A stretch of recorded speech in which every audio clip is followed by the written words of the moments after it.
Buenas tardes. Vamos a empezar la plenaria. Por favor, si toman asiento.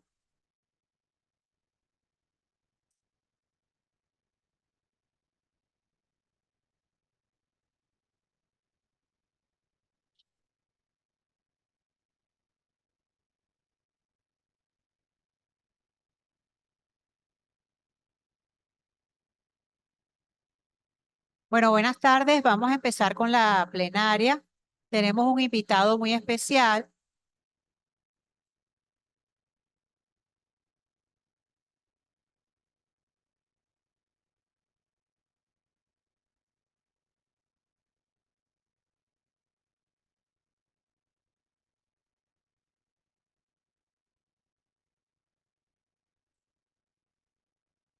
He tocado mal la puerta. Bueno, buenas tardes. Vamos a tener una plenaria que estoy segura que les va a gustar mucho. Tenemos un invitado muy especial.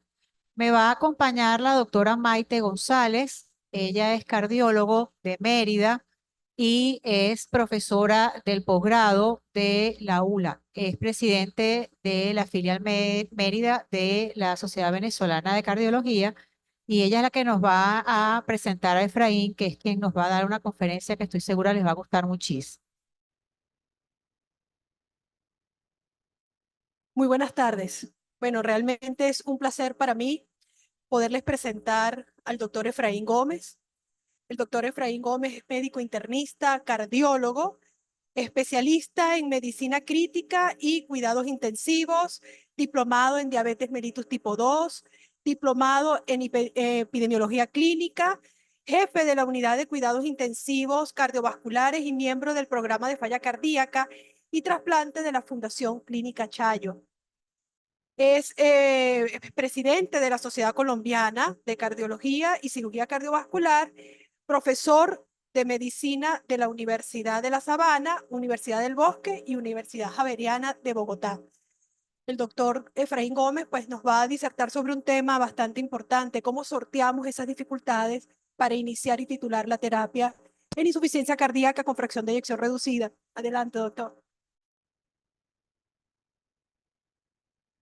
Muchísimas gracias. Muchas gracias a la Sociedad Venezolana de Cardiología por invitarme hoy a estar compartiendo con ustedes un tema interesante, un tema que me ha apasionado toda la vida, la insuficiencia cardíaca. Y quiero empezar diciéndoles que cuando tratamos un paciente con insuficiencia cardíaca, todo el tiempo vamos a tener algún grado de dificultad y ese grado de dificultad hay que buscar la forma de resolverlo. Y empiezo con esta figura que es los cuatro fantásticos, porque el tratamiento de la insuficiencia cardíaca se debe hacer con un equipo en conjunto en el cual todos han demostrado beneficio en conjunto. Y le voy a mostrar la evidencia por la cual los cuatro fantásticos realmente deben ir en conjunto para obtener el beneficio que se tiene. Esta es una revisión sistemática y un metaanálisis del tratamiento farmacológico de insuficiencia cardíaca en todos los escenarios. 3 moléculas, 2 moléculas, 1 molécula, 4 moléculas, y qué beneficio se demostró en esta gran base de datos que es el Biostat y la base de datos del grupo de falla cardíaca asiático. Cuando nosotros miramos esos datos encontramos que hay una reducción del 61% de la mortalidad por todas las causas. Cuando se comparan los cuatro fantásticos, incluso contra 3, contra 2 e incluso contra dosis. Adicionalmente a ello, los cuatro fantásticos reducen 64% el riesgo del momento combinado de muerte cardiovascular y hospitalizaciones por insuficiencia cardíaca. Tiene una reducción muy significativa de la mortalidad cardiovascular y todo ello va de la mano de tres consideraciones importantes. Primero, no se demostró que existiera ningún tipo de interacción entre las moléculas. O sea, ninguna molécula teóricamente hace potenciar a la otra como tal, sino que fue un factor en el cual cada clase de los medicamentos tiene un impacto en los resultados clínicos que es completamente independiente de la otra molécula. Por lo tanto, quiere decir que sigue insistiéndose en la combinación de estas moléculas. Y lo otro que fue un factor preponderante, y lo resalté ahí en rojo, es que el factor más importante para reducir la morbilidad y mortalidad fue el ajuste rápido y la titulación temprana de los medicamentos en los pacientes con insuficiencia cardíaca. Eso se corroboró en este estudio, que es casi como un estudio de la vida real, en el cual se tomaron pacientes fue un estudio multicéntrico abierto, en el cual se iniciaba el tratamiento y se titulaba en etapas tempranas a pacientes con insuficiencia cardíaca recientemente descompensadas antes del alta, que no hubiesen recibido ningún tipo de medicación o que estuvieran con dosis subóptimas de tratamiento, que incluso hubiesen contribuido a la hospitalización del paciente. Cuando se hizo la titulación temprana del medicamento, se logró en la revisión a los 180 días un impacto significativo en reducción de la mortalidad cardiovascular, reducción de las hospitalizaciones por insuficiencia cardíaca y un aspecto tremendamente relevante en el tema de seguridad de esta combinación, que es una reducción del 16% de la mortalidad por todas las causas. No lograba un impacto en lo cardiovascular y en la hospitalización y se morían por ACV o se morían por cáncer o se morían por nada. Hubo incluso reducción de la mortalidad por todas las causas, lo cual le da una fortaleza en el sentido de que la utilización de los 4 fantásticos en la vida práctica, en un estudio clínico, demuestra claramente que a los 180 días ya hay un impacto en la reducción de la morbimortalidad cardiovascular.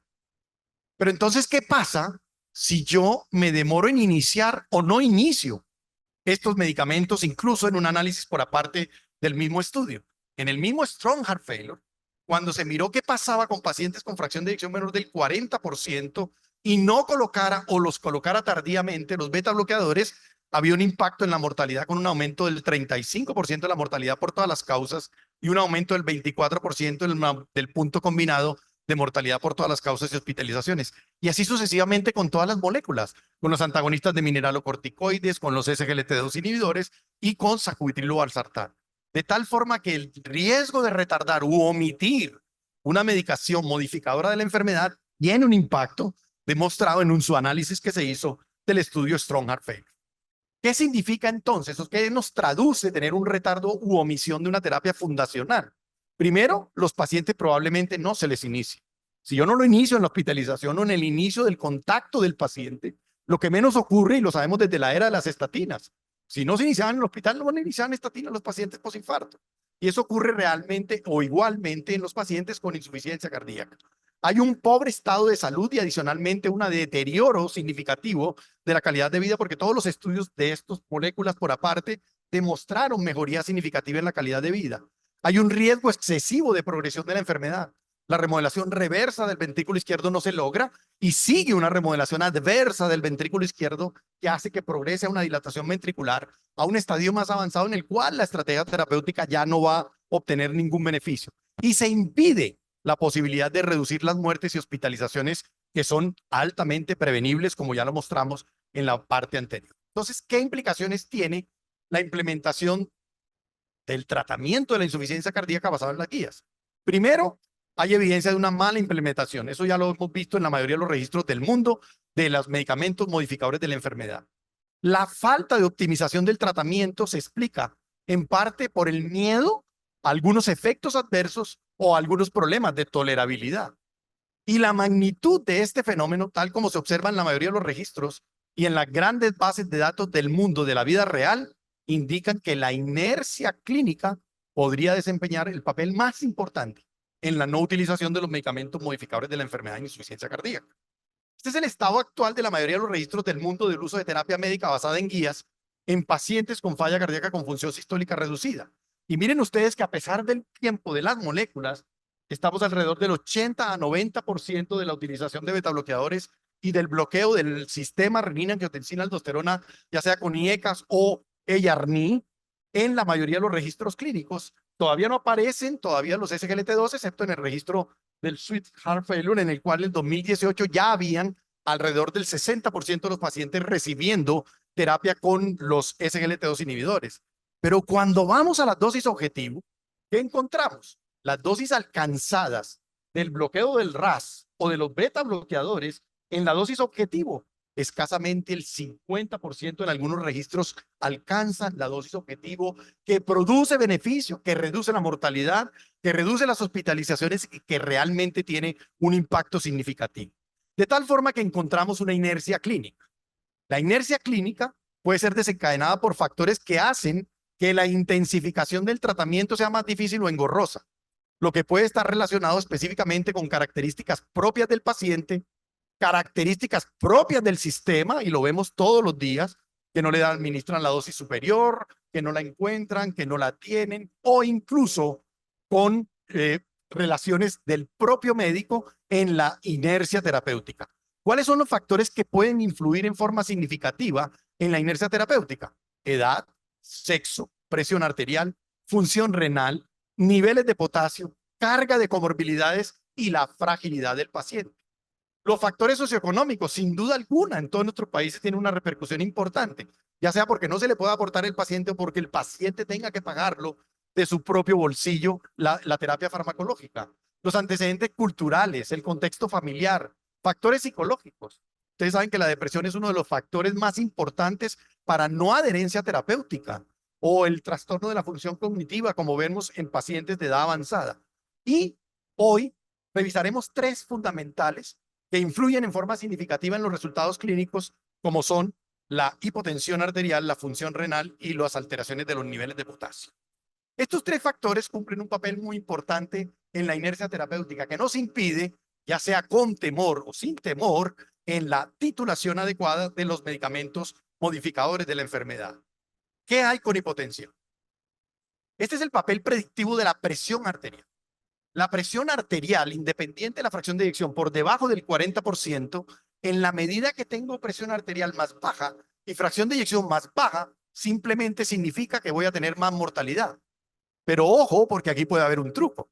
Y el truco es que entre más baja tenga la fracción de eyección, menos fuerza contráctil voy a tener una presión arterial más baja y por lo tanto la presión arterial se convierte en un biomarcador tremendamente importante de indicador de mayor mortalidad en pacientes con falla cardíaca con función sistólica reducida. Y mírenlo ahí claramente cómo en fracciones de eyección más baja, presión arterial más baja, se traduce en mayor mortalidad en una data de más de 39,000 pacientes. ¿Eso llevó a qué? Que la titulación de la terapia médica en falla cardíaca con función sistólica reducida de la mayoría de los fármacos, van a observar ustedes cómo la mayoría están en dosis subtotales o no medicados. Miren claramente en el color rojo cómo se ve que la mayoría de los medicamentos modificadores de la enfermedad en seguimiento a 12 meses de terapia médica basada en guías no alcanza ni siquiera las dosis óptimas o no lo están recibiendo, lo cual significa que tenemos un déficit tremendo de beneficio para nuestros pacientes que ya habíamos demostrado al inicio de esta presentación. Y la hipotensión arterial se convierte en la causa más común de no uso adecuado de la terapia médica basada en las guías y trae unos resultados tremendamente desfavorables y los vamos a mencionar. Primero, hipotensión arterial. Presión arterial por debajo de 90 en términos generales, sistólica. Aquí no se trabaja con presión arterial media. Fue un criterio de exclusión de los principales estudios clínicos de insuficiencia cardíaca. Por lo tanto, no tenemos evidencia clara, contundente de qué hacemos con pacientes con presión arterial por debajo de 90. Y ya mencionamos que es un biomarcador de mal pronóstico. Cuando yo tengo un paciente con hipotensión arterial persistente, hace parte de un esquema que ya les voy a mostrar, que un esquema de marcador de mal pronóstico que implica que tengo que ir a terapias avanzadas de tratamiento en insuficiencia cardíaca. Los 4 medicamentos, ningún medicamento para insuficiencia cardíaca basado en guías está relacionado con daño o falta de beneficio, incluso en el rango de presión arterial más baja. ¿Por qué menciono esto tan importante? Porque entonces cuando lo encuentra con la presión baja, sin síntomas, le quito un medicamento que si lo continuara, traería beneficio independiente de la presión arterial. Independiente de la presión arterial. Y eso trae a colación lo que dice la guía. Yo pongo interés o importancia en la hipotensión cuando ella se vuelve sintomática. Y si puedo manejar los síntomas del paciente, generalmente van de hipovolemia, se prefiere continuar la medicación para obtener un beneficio porque independiente de la presión arterial trajo beneficio. Y ustedes van a ir por la calle diciendo, con esa presión no le va a perfundir el cerebro de dar una ACV. No es cierto. Con esa presión arterial no le va a perfundir el riñón y le va a empeorar la función renal. No es cierto en insuficiencia cardíaca. No es cierto en insuficiencia cardíaca. La asociación entre hipotensión y malos resultados en insuficiencia cardíaca disminuye si la hipotensión se relaciona con la implementación de la terapia modificadora de la enfermedad. ¿Qué significa eso? Que si la hipotensión es dada por el tratamiento que yo doy, es benéfico. Si la hipotensión ocurre por progresión de la enfermedad cardiovascular, obviamente no es benéfico porque ya les mencioné que es un biomarcador de progresión de la enfermedad. Entonces no es lo mismo tener hipotensión generada por mis fármacos que le estoy trayendo beneficio a hipotensión generada por progresión de la insuficiencia cardíaca. Y el otro aspecto que es bien importante, la hipotensión no grave y asintomática, las guías del 2021 de la Sociedad Europea de Cardiología recomiendan mantener las mismas dosis recomendadas para los pacientes con diagnósticos de falla cardíaca con confusión sistólica reducida, porque se ha demostrado beneficio independiente de la presión arterial que logre nuestro paciente. Y esto es el famoso I need help. El I need help es la estrategia más práctica que puede manejar un médico de población que no maneja insuficiencia cardíaca para decir, este paciente tengo que remitirlo a una terapia de falla cardíaca avanzada. Y cuando ustedes ven claramente, hipotensión está, pero no la hipotensión generada por los fármacos, sino la hipotensión generada por la progresión de la enfermedad. Ya ese paciente, ¿qué necesito? Necesito meterlo o en asistencia ventricular, o necesito meterlo a un programa de trasplante, o necesito darle terapia compasiva para que no tenga rehospitalizaciones, mejorar la calidad de vida y una muerte digna, porque en insuficiencia cardíaca se acompaña el paciente por siempre. No se abandona el paciente que está en falla cardíaca avanzada, jamás en un programa de insuficiencia cardíaca. ¿Cuáles serían las estrategias de hipotensión sintomática o grave que podemos utilizar? Primero, retirar o reducir los vasodilatadores que no estén indicados. Segundo, reevaluar la indicación de fármacos con efecto hipotensor. Nitratos se pueden reevaluar si tengo otros vasodilatadores coronarios. Anticálcicos no juegan ningún papel en insuficiencia cardíaca excepto hipertensión no controlada. Y los alfa bloqueantes que algunas veces tenemos que modificar un poco, sobre todo en los pacientes que están recibiendo tratamiento para hiperplasia prostática. En ausencia de congestión, reducir la dosis de los diuréticos. El más poderoso hipotensor que hay es estar hipovolémico. Y si estoy hipovolémico, no voy a tolerar los medicamentos modificadores de la enfermedad. Y una cosa importante es, si yo tengo un paciente que cumple criterios y está empezando a presentar algún grado de hipotensión arterial y cumple criterios para terapia de resincronización cardíaca, la terapia de resincronización cardíaca, mejorando la contractilidad del gasto cardíaco, permitió que pudiésemos titular en forma mucho mejor los medicamentos modificadores de la enfermedad y por consiguiente modificando el resultado final de los pacientes con insuficiencia cardíaca congestiva, porque ayuda a la resincronización a mejorar la presión arterial o al menos a sostenerla. Entonces juega un papel importante. Otro, el MitraClip.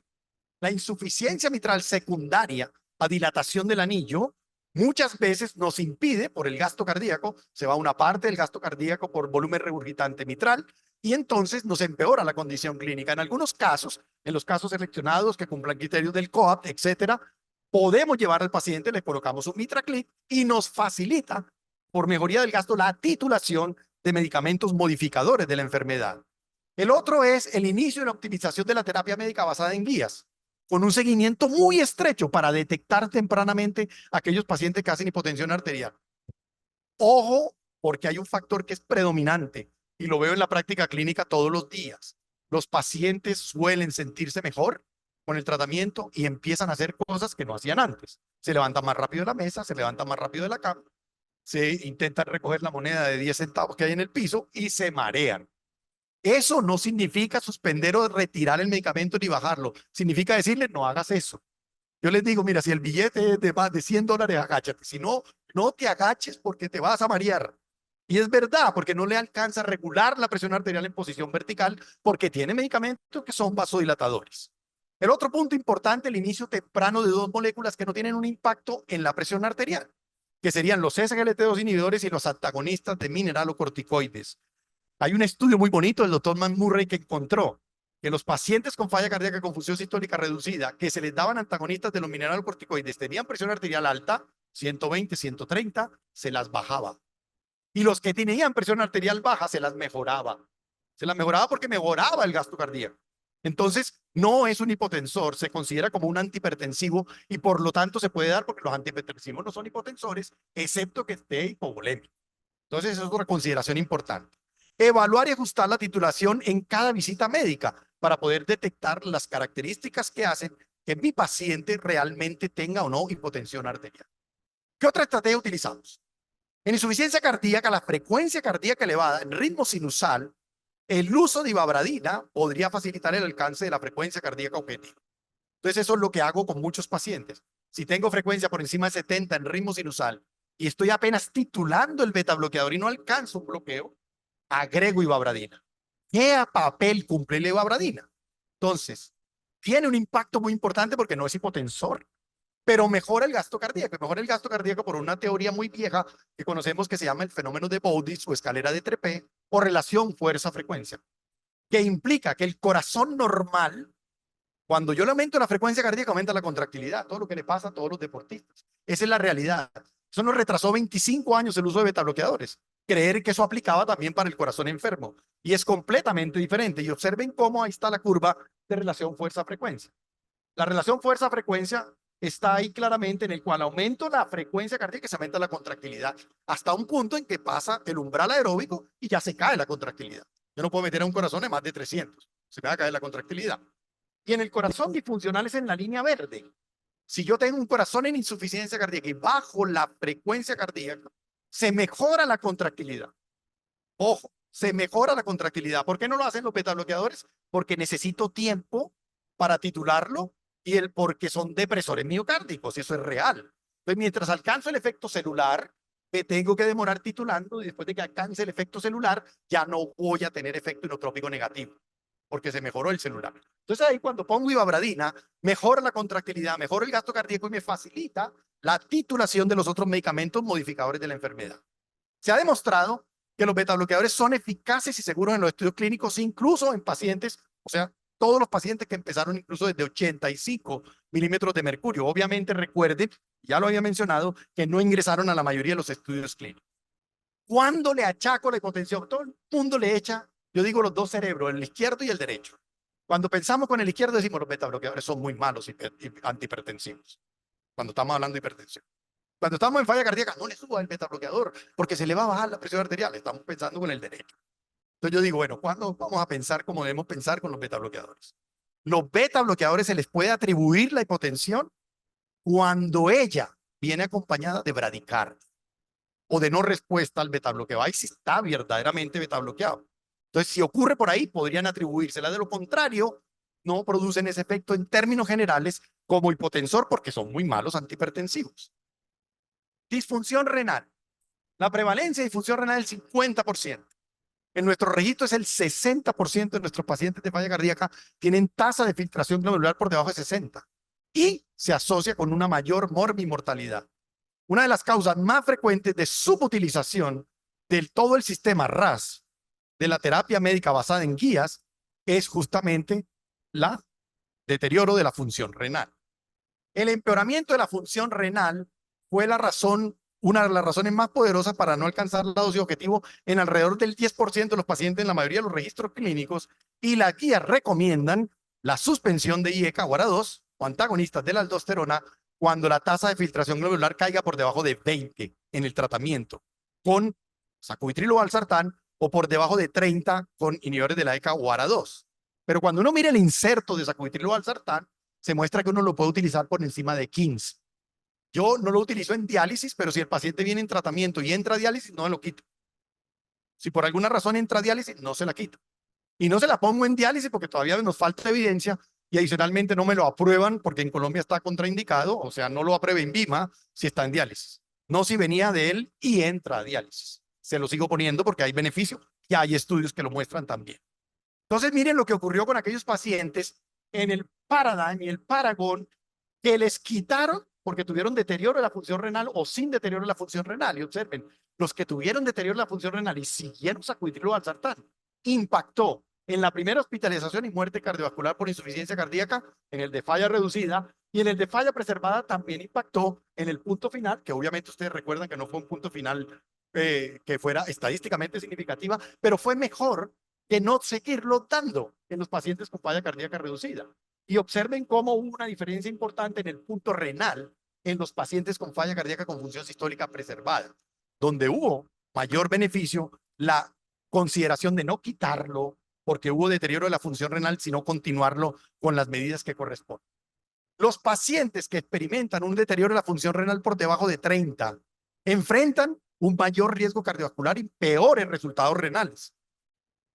La continuación de sacubitril o valsartán estuvo asociado con un beneficio persistente desde el punto de vista clínico, sin un aumento significativo del riesgo de estos pacientes. Por lo tanto, se considera que a pesar de que eso esté ocurriendo, se debería continuar la terapia modificadora de la enfermedad para beneficio de los pacientes.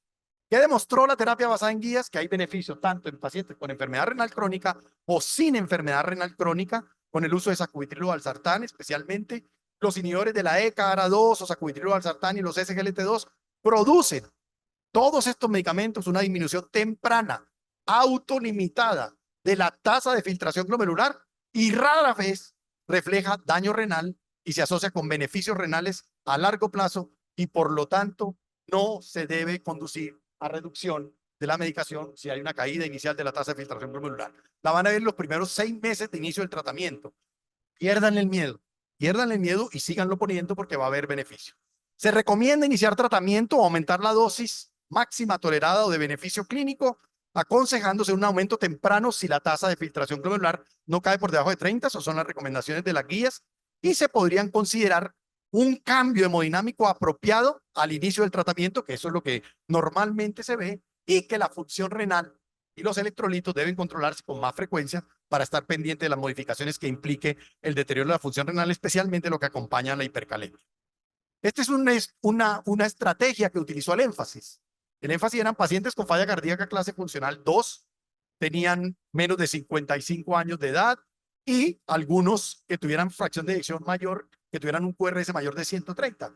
Cuando estaban entre 30 y 49, la dosis que se le daba era 25 de plerrenón interdiaria. Y cuando ya vieron que se estabilizaban los niveles de potasio, se pasaba a 25 diaria. El Rales también lo hizo. El Rales en paciente clase funcional 3-4, espironolactona se pudo haber dado 12-5 diaria o interdiaria. Recuerden que espironolactona tiene un efecto farmacológico mucho más largo que el que tiene eplerenol. Este es un estudio reciente de 2022 en el cual se miraba qué pasaba con la suspensión del inhibidor de la ECA. Un estudio abierto, multicéntrico, en pacientes quienes recibiendo tratamiento con enfermedad renal crónica avanzada o progresiva caía la tasa de filtración por debajo de 30 mililitros por minuto, quienes interrumpían el tratamiento porque cayó por debajo de 30 y quienes se lo seguían. Y observen cómo el deterioro de la función renal no hubo ningún cambio significativo. Y el punto combinado también de lo que fue empeoramiento, progresión del daño renal, tampoco hubo una diferencia estadísticamente significativa. Y en este estudio, el STOP ACI, la interrupción de inhibidores de la ECA en pacientes que progresan en enfermedad renal crónica severa no se asoció con ningún beneficio renal. Entonces la gente dice, se lo voy a suspender porque se le va a terminar dañando el riñón y entonces peor, y ya se demostró que no pasa eso, no pasa absolutamente nada, y ya vimos anteriormente que el beneficio cardiovascular se vuelve en forma muy significativa. Este es un registro, también es el registro, el Sweet Heart Failure, en el cual se quería mirar qué pasaba con la seguridad de los antagonistas de la aldosterona a través de todo el espectro de función renal. ¿Y qué ocurrió? Lo primero que ocurrió es que los pacientes que tenían tasa por encima de 90 fue la razón más poderosa para que realmente le pusieran un antagonista a la aldosterona. Y si ustedes ven las diferentes tasas de filtración glomerular, el paciente con tasas mayores de 60 fue el que más tuvo, 54% de los que tenía entre 45 y 59, 45% de los que tenía entre 30 y 40 y solo el 32% de los que tenían menos de 30. O sea, en la medida en que iba bajando la tasa, los médicos decían, yo no le voy a poner el antagonista a la aldosterona y tenían un temor con eso. ¿Y qué quería mirar este registro? ¿Qué pasaba en todas las diferentes tasas de filtración glomerular? Y cuando ustedes miran el punto compuesto renal, el punto compuesto cardiovascular, no hubo ninguna diferencia significativa con haber quitado o no haberle puesto a los pacientes. Por lo tanto, en cualquier tasa de filtración glomerular hay un beneficio significativo de la utilización de antagonistas de mineralocorticoides en pacientes con insuficiencia cardíaca en esta base de datos que es grandísima de este país europeo. Los antagonistas de la aldosterona, por lo tanto, no estuvieron asociados con un riesgo más alto de eventos renales o de morbimortalidad por todas las causas en todo el espectro de tasa de filtración glomerular. No importa que fuera menos de 30, 30, 45, más de 45, y solo hubo una razón para que la mayoría lo tuvieran y era que tuvieran tasas de filtración por encima de 60. ¿Qué estrategia vamos a hacer? Primero, un seguimiento bioquímico bien estructurado, niveles de creatinina y potasio en los pacientes que estén recibiendo bloqueo del RAS, particularmente aquellos pacientes que tengan deterioro de la función renal. Esto es muy clave para evitar el no inicio o la iniciación innecesaria de tratamiento en pacientes en los cuales no lo requería. No se necesitan modificaciones de los tratamientos si la función renal se estabiliza después de un aumento de la creatinina que no supere el 50%. Siempre y cuando la tasa de filtración permanezca por encima de 20. Por debajo de 20, las recomendaciones de todas las guías es hacerlo, excepto una consideración que vamos a mencionar más adelante. Después del inicio y aumento de la dosis de la titulación de este medicamento, si esa tasa de filtración no cae por debajo de 20, se puede continuar la estrategia terapéutica. ¿Qué hay con hipercalemia? Es altamente prevalente falla cardíaca con función sistólica reducida y sin duda también se asocia a mayor mortalidad. De hecho, en el plazo de un año de inicio del tratamiento, alrededor del 25% de los pacientes con falla reducida experimentan algún evento de hipercalemia mayor de 5 y alrededor del 10% un evento de moderado a grave que es por encima de 5.5 milimoles por litro de hipercalemia. Esta es la data del Paradigm, que es un estudio controlado. En el estudio controlado, el porcentaje mayor de pacientes con potasio por encima de 6 fue mayor en inhibidores de la ECA que en sacubitril o valsartán, de hecho, incluso estadísticamente significativo. Entonces, vamos a tener un medicamento que adicionalmente es mucho más seguro en el tema de hipercalemia, pero no supera el 5% en términos generales. 5 de cada 100 pacientes que le iniciemos sacubitril o valsartán podría tener un aumento del potasio por encima de 6 miliequivalentes por litro. Pero en la vida real, el tema es otro. Ustedes observan que puede llegar incluso hasta 12% en el registro basado en la comunidad de la doctora Boskurt, en el cual se encontró casi un 12% de presencia de hipercalemia. ¿Cuáles son los pacientes de riesgo? Uno, el ingreso de suplementos de la dieta de potasio. Dos, la edad aumentada. Ese es un factor claro. Tres, la tasa de filtración por debajo de 45. Enfermedades concomitantes. Siempre ocurre cuando juntamos las enfermedades concomitantes. De hecho, si yo tengo hipertensión arterial, falla cardíaca y diabetes, aumenta 3 veces el riesgo de desarrollar hipercalemia que si tengo cualquiera de ellas por aparte, que son 3 factores que se acompañan de hipercalemia. Y el uso de medicaciones que influencian el sistema renina-angiotensina-aldosterona, retenedores de potasio, que los hay en el tratamiento de insuficiencia cardíaca, o algunos otros medicamentos que faciliten por su combinación el aumento de los niveles de potasio. ¿Qué pasa cuando yo bajo la dosis de un inhibidor de la ECA o de algo que trabaja en el sistema renina-angiotensina-aldosterona y duplicamos la dosis o no duplicamos la dosis? Miren lo que ocurre. Hay un aumento significativo en la mortalidad de estos pacientes cuando bajo, así sea la mitad o lo que sea, a no ser de que yo deje los medicamentos a la dosis correspondiente. Entonces, bajar la dosis o suspenderla da exactamente igual en pérdida del beneficio de los tratamientos del sistema RAS con relación a la hipercalemia. Este es un gran registro, que es el registro Geisinger, en el cual se quería mirar qué pasaba con el sistema renina-angiotensina-aldosterona y el bloqueo y los pacientes con los niveles de potasio si se suspendían. ¿Y qué se encontró? El solo hecho de suspender la terapia del RAS en estos pacientes aumentó la mortalidad por todas las causas, los eventos cardíacos adversos mayores y la progresión del daño renal en estos pacientes con esta cohorte retrospectiva de pacientes con muy pobres resultados en lo que tiene que ver con la tasa de filtración glomerular. Niveles de potasio de 5.5 para abajo, aceptables en falla cardíaca con función sistólica reducida, pero se vigilan un poco más estrechamente. Niveles superiores, se recomienda descontinuar temporalmente y buscar una asesoría para ver qué se hace con esos pacientes. Los SGLT2 inhibidores son posibles facilitadores del uso de antagonistas de la aldosterona porque disminuyen el riesgo de hipercalemia. Lo han mostrado todos los estudios clínicos donde se ha introducido el tratamiento con los SGLT2 inhibidores. El manejo de la dieta o los secuestrantes de potasio se vuelven un papel fundamental. Entonces todo el mundo de pronto le hace una crítica a los secuestrantes de potasio. Son costosos.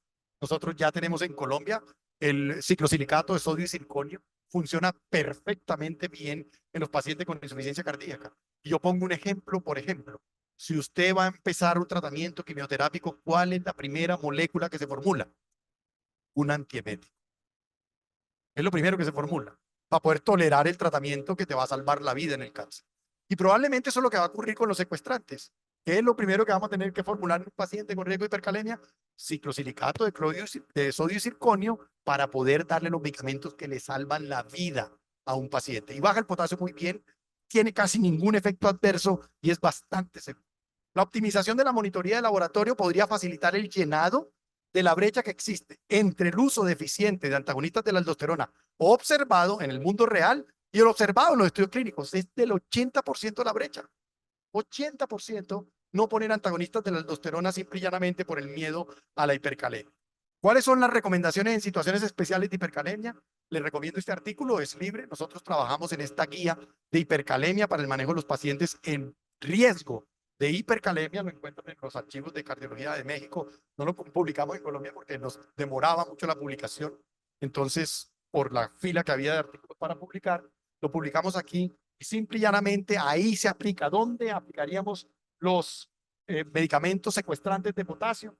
Cuando tengamos niveles de potasio en los cuales esté por encima de 5.5, las medidas no farmacológicas no hayan cumplido su papel, y ahí lo agregamos y se sigue como si fuera un tratamiento crónico para lograr que el paciente tenga un beneficio significativo. Y si llega a más de 6 de potasio, hay que hacerle la estrategia de urgencias.